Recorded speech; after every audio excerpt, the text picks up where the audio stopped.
Everyone, Ryan Lizard with Tellus News here on Tuesday for my weekly chat with Steve Schmidt. Steve, how you doing, man? Good, Ron. Good to be Um, with you. while we let people come in and build the audience here, where you at? Does not look like your usual background. Live free or die. I'm in the great state of New Hampshire, Place I think I first met you in the great state of New Hampshire the on the ninth state of the Union, which I just pulled out. I could be out on a ledge with that, but I believe that I'm correct. it's where we met many years ago during the McCain campaign. Absolutely, Um, absolutely. well, let's what's been going on? What's been going on? Well, we let the crowd build. Just what's been going on since I last saw you? We got a lot to discuss today. Well, We're going to do a half hour. the Blue Jays have won the pennant. I saw a lot of Blue Jays games this summer, and it's a great baseball team, and that's been a lot of fun to watch. I've written about it, but if you go to a lot of baseball games in Canada, um, you stand for the two national anthems, and the American national anthem always precedes the Canadian. And you get to the part in our national anthem where, through the perilous fight, um, yet our star spangled banner yet waved. And I could tell you today a story about a moment in history where the country came within literally 30 seconds of ending on the second day of the Battle of Gettysburg. And so over and over and over and over again, there have been really perilous moments. And in those moments, institutions have failed and new institutions have replaced failed institutions. New institutions have arisen out of necessity to oppose things that require opposition. And we're in a moment. And when you watch the speech that, or speeches Yeah, that took place today, they're tragic at a very deep level. The U.S. Army and the U.S. Navy are institutions that aren't just as old as the Constitution. They are older than the Declaration of Independence. They precede the Declaration of Independence. They formed under the authority of a colonial continental Congress in rebellion. And so the spectacle today was grotesque, yeah. Well, let's just and set it tragic. up for people who don't know Yeah. what happened. This is a military meeting at Marine Corps Base Quantico in Virginia, where the president and the Secretary of Defense called up some 800 military leaders from around the world. They all flew at great expense to Virginia. And originally, they were only going to be addressed by Hegseth, but Trump, being Trump, decided to insert himself at the last minute. And just I'm going to read from the quick uh, Washington Post lead on this that captures what will surely be the most commented on remarks from Trump and really takes you inside his deranged thinking about what the purpose of the U.S. military is. And this is how the Post reported it. In his speech to top military leaders, Trump escalated his rhetoric against the radical left, repeatedly calling the group the enemy within and insisting that he should be able to use military force in American cities. I told Pete Hegseth we should use some of these dangerous cities as training grounds for our military, National Guard, but military, because we're going into Chicago. Another quote, we've brought back the fundamental principle that defending the homeland is the military's first and most important priority. That's what it is, Trump said. Only in recent decades that politicians somehow came to believe that our job is to police the far reaches of Kenya and Somalia, while America is under invasion from within. We're under invasion from within. No different than a foreign enemy, but more difficult in many ways because they don't wear uniforms. At least when they're wearing a uniform, you can take them out. These people don't have uniforms, these people. But we are under invasion from within, and we're stopping it very quickly. And then one more quote, and this is to 800 military leaders from around the world. And this is going to be a big thing for the people in this room because it's the enemy from within. And we have to handle it before it gets out of control. It won't get out of control once you're involved at all. Has there ever been a speech by an American president to the top U.S. military leaders where he did not mention a single foreign threat and told them that their priority is the radical left, that the training grounds should be American cities, and this unspecified, ununiformed enemy within is the priority? Saying this as he sends troops to Portland, Oregon, to Chicago, to Washington, D.C., to Los Angeles. What's your reaction to this speech, Steve? I want to be very precise and very intentional about what I say here. But both Pete Hegseth and Donald Trump reveal themselves as domestic enemies of the United States Constitution. And they reveal themselves as fascists. Donald Trump's speech was Hitlerian. The declarations of the unseen enemy within, promises to turn American soldiers into murderers and killers of American citizens in American cities, where the American parents who raised many of those soldiers live and reside. Great cities of the United States defamed and threatened, and today declared war upon by an American president in front of all of the generals. Now, one of the unfortunate aspects of our society today is that the great divide that exists between the military and civilian society. There used to be shows, whether it was McHale's Navy, Gomer Pyle, MASH, and they had cultural relevance in part because so much of the society had served in the military.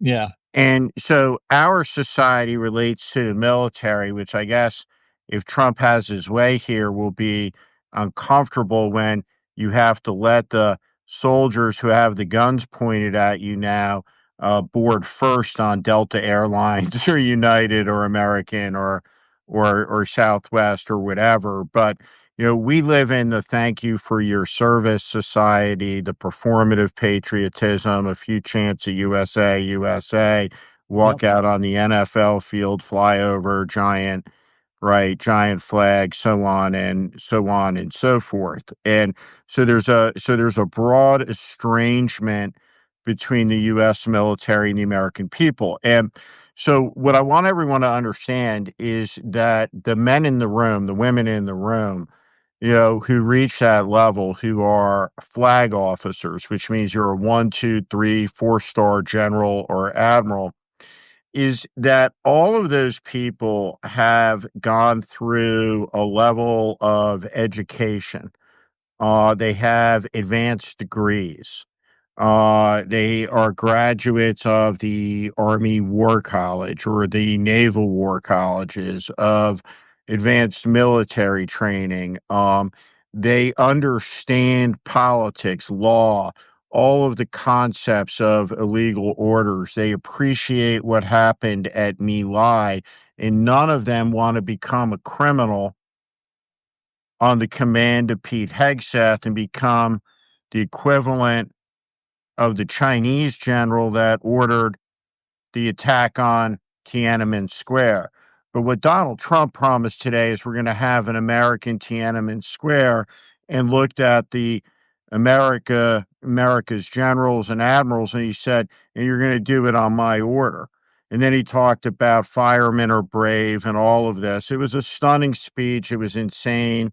Pete Hegseth is a clown, somebody who, according to news reports, is cracking, somebody who is unfit at every conceivable, imaginable level. He's unfit intellectually, he's unfit morally, and it is a tragic day for the armed forces of the United States in the complete meltdown of the civilian leadership, uh, and that civilian leadership's arson towards the U.S. Constitution, the concepts of liberty and freedom and everything that flag stands for. Now, mostly the men and the women in that room are familiar, for example,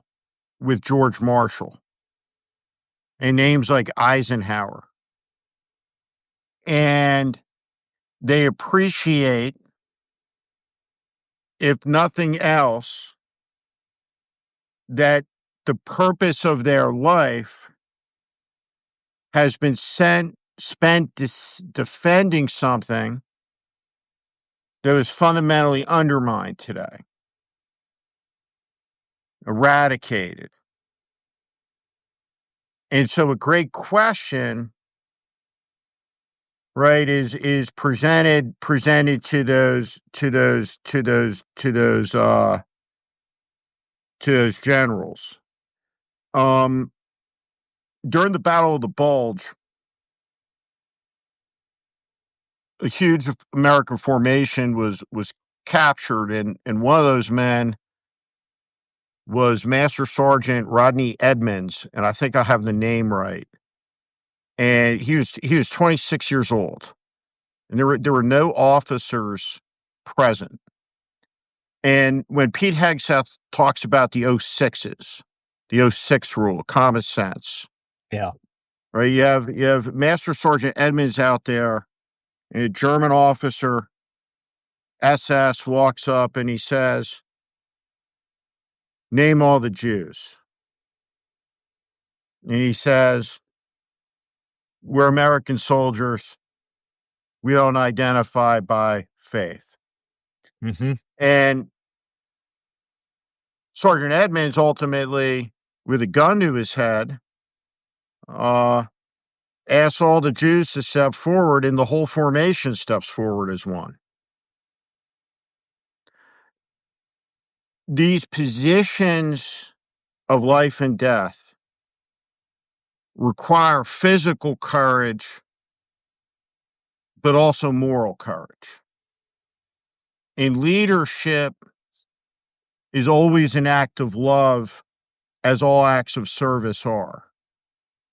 And so these men and women should be appreciated through a prism of gratitude about the practice of love and devotion that they have shown to a cause that began at the moment the institutions they've given their life to were formed 250 years ago.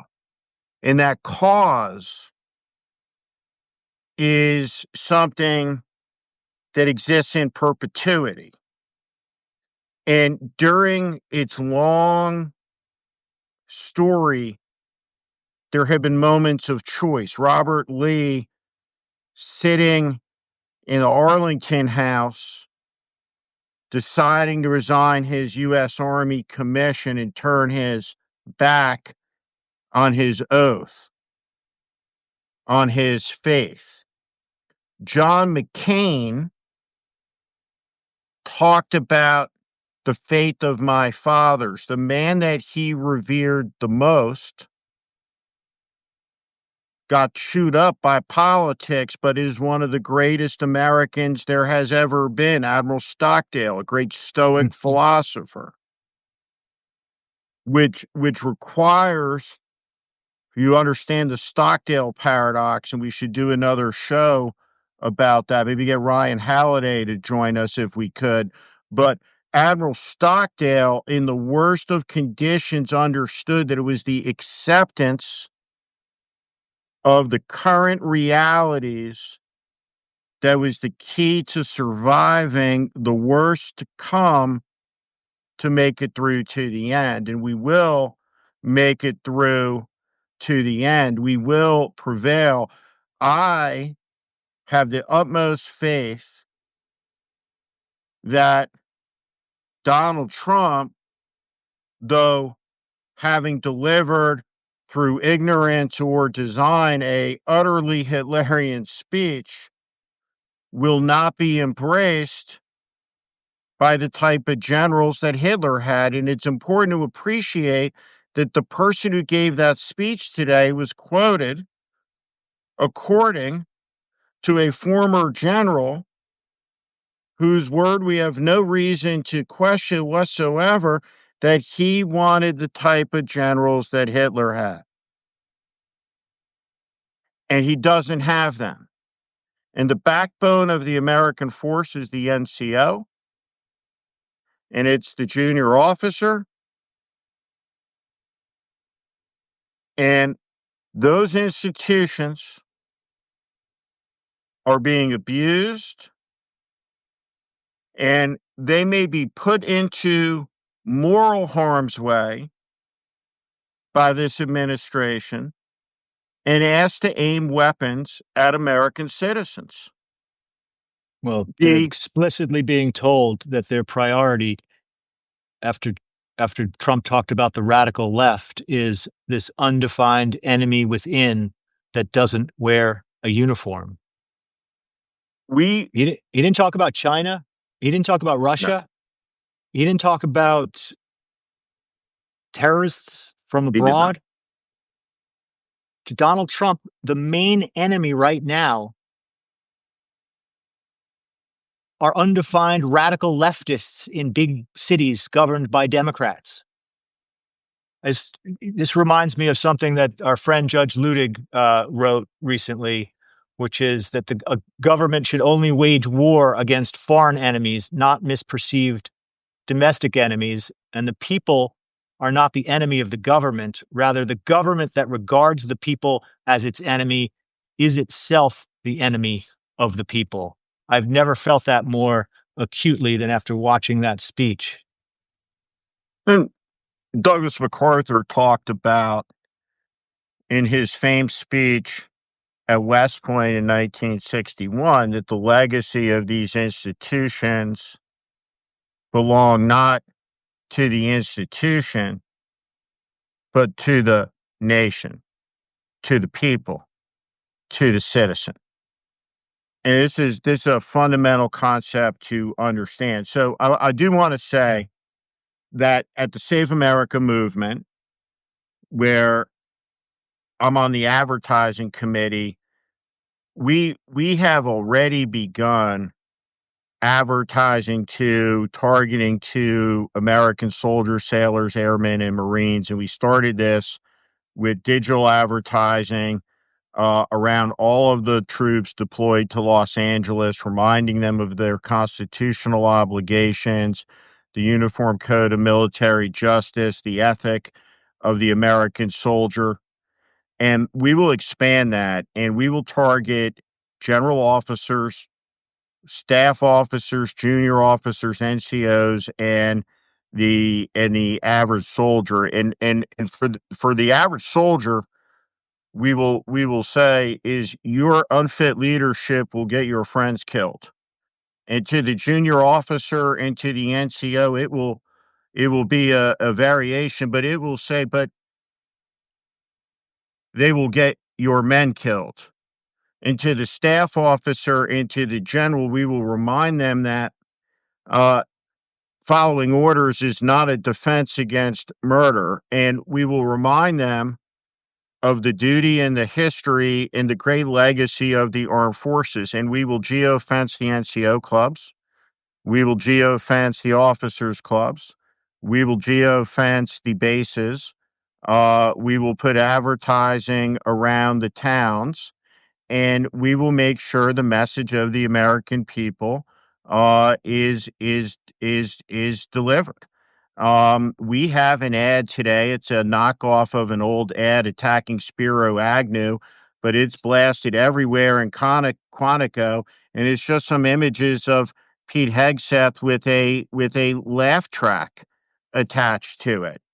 And so on a constant basis, we're going to communicate to the American soldier. Another series of ads that we will do will be targeted to military spouses. Hmm. And we will say that a great deal has been asked of military spouses over the last 20 years. And now Pete Hegseth and Donald want to turn them into brown shirts and turn your soldier into a criminal and into a murderer.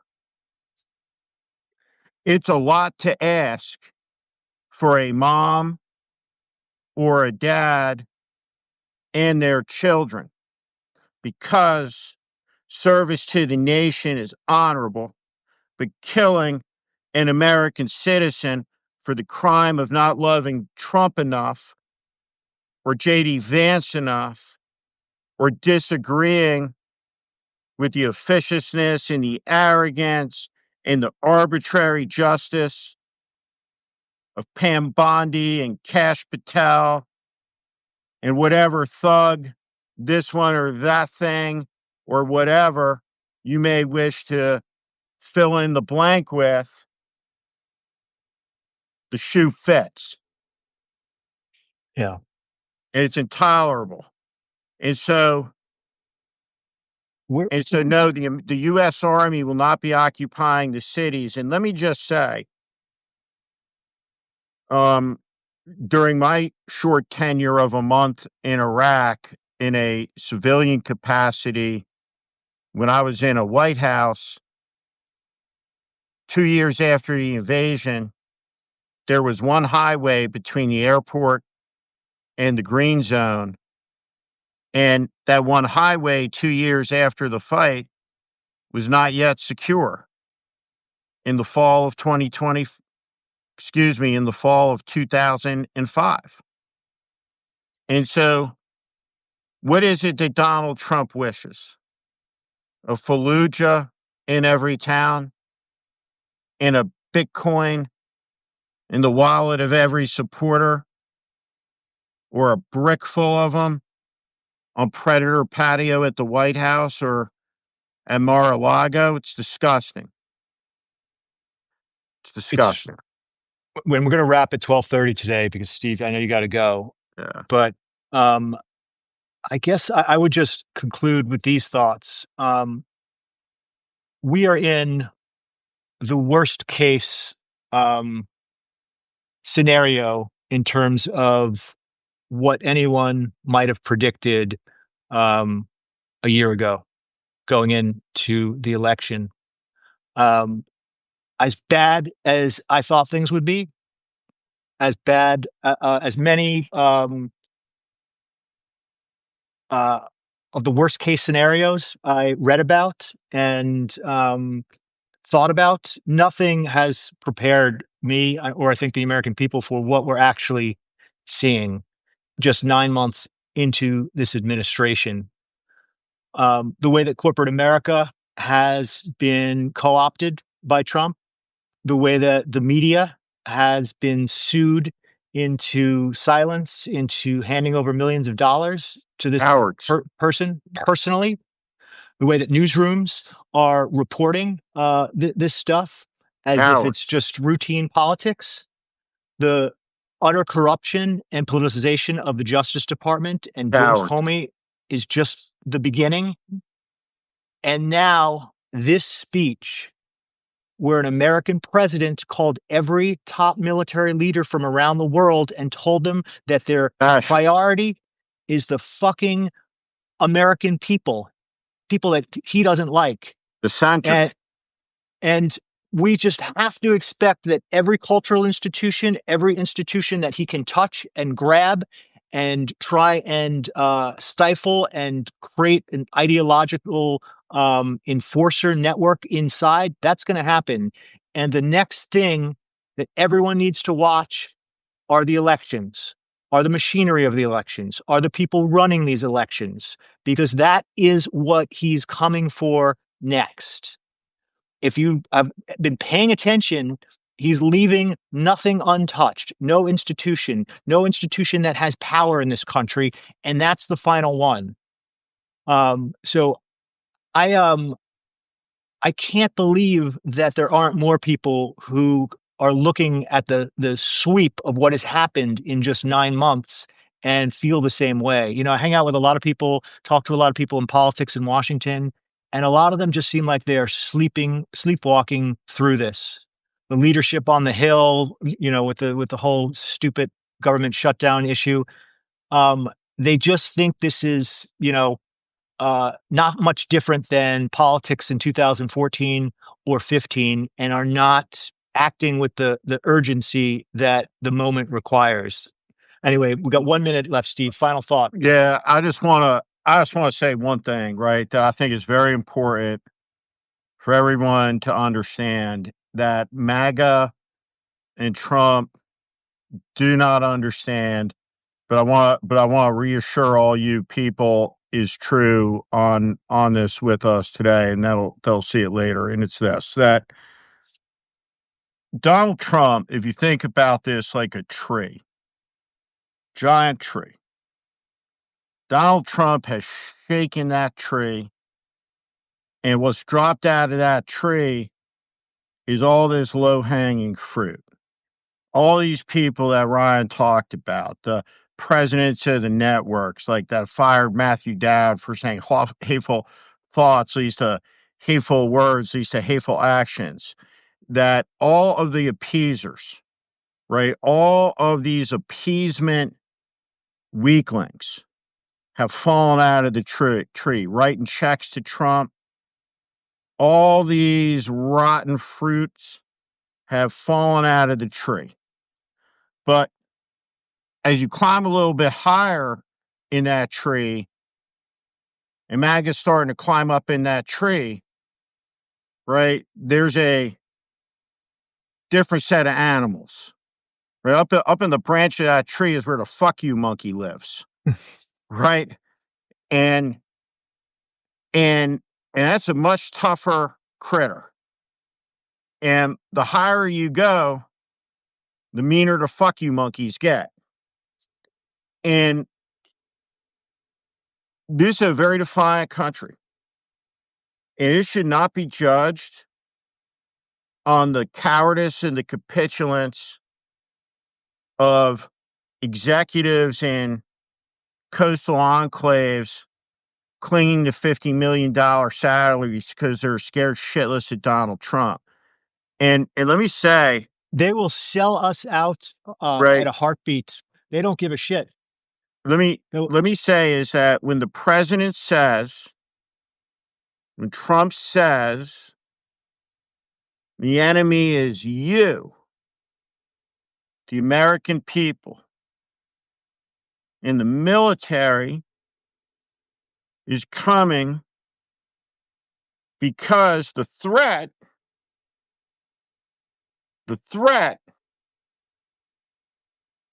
is dissent. The threat